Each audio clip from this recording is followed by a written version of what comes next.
The island of Sodor is surrounded by beautiful blue sea. It has fields of green and sandy yellow beaches. There are rivers, streams and lots of trees where the birds sing. There are windmills and a coal mine and docks where visitors to the island arrive. The island also has lots and lots of railway lines. Who's that puffing down the track? It's Thomas. Hello, Thomas. Hello, everybody. Welcome to the island of Sodor.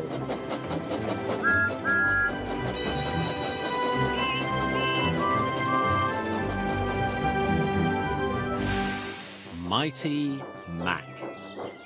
It was summertime on the island of Sodor. Lots of holidaymakers were coming to the island.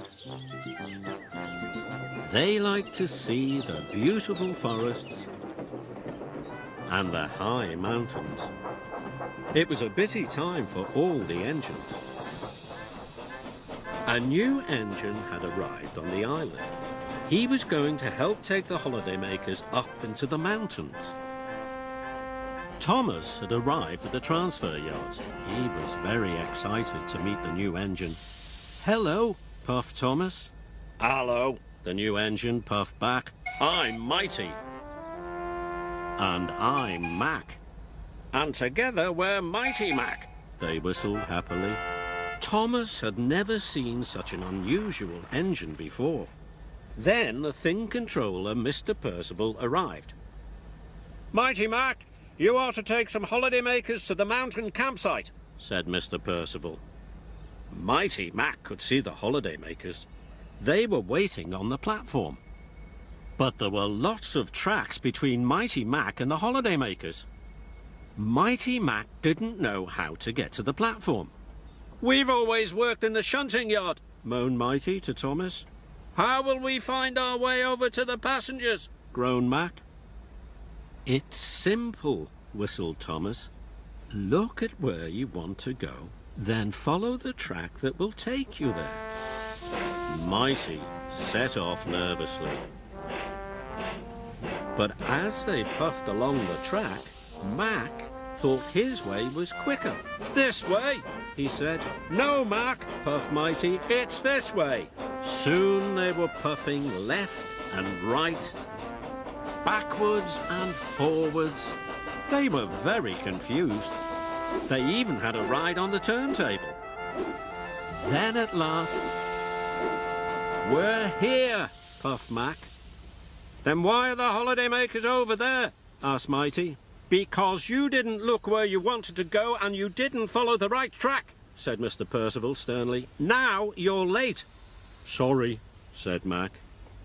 Sorry, said Mighty. They felt very silly.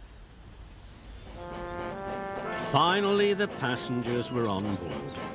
Mighty Mac puffed through the countryside on the way to the campsite. We have to get there before dark, chuffed Mighty, so we'll have to work extra hard. Then in the mountains, there was a fork in the track. Mighty wanted to go left. This way, he puffed.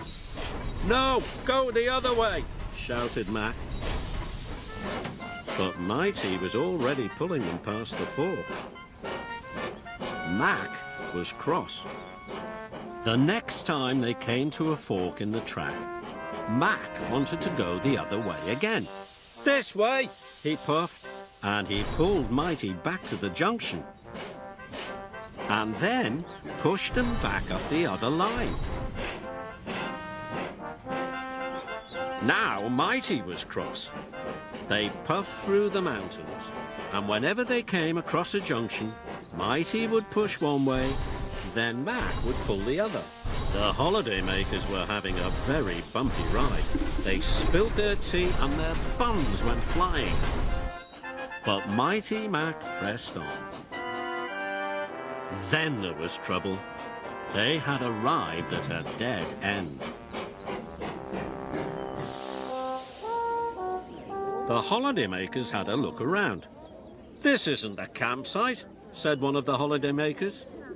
"It's not even a nice place for our picnic," said another. "This is your fault," puffed Mighty, and he pushed back towards Mac.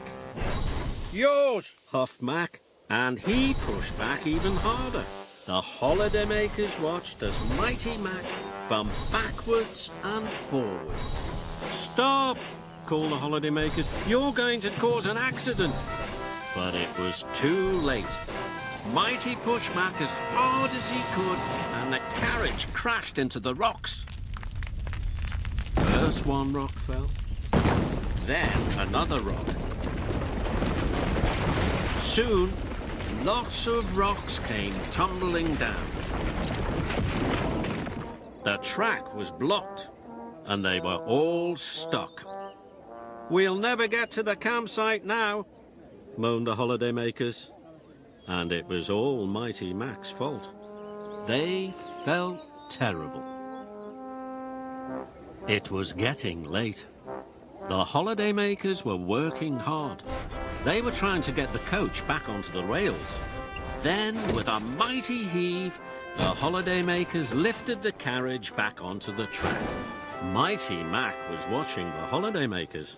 "When the holidaymakers work together," hooted Mighty, "they lifted the heavy carriage onto the track," tooted Mac. Then they had an idea.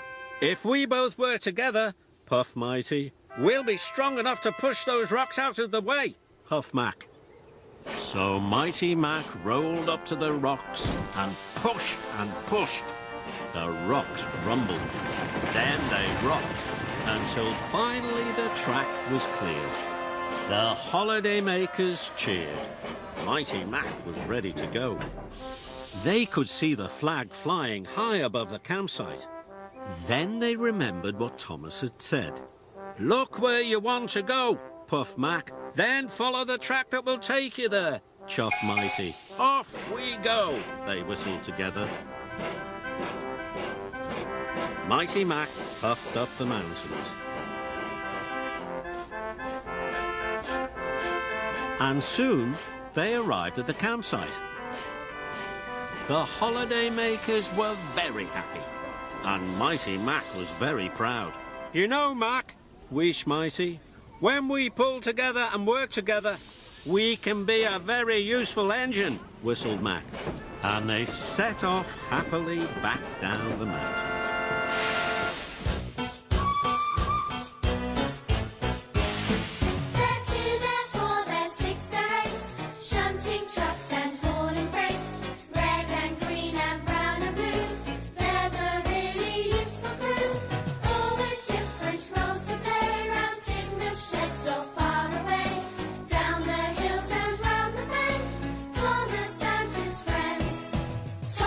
He's the cheeky one.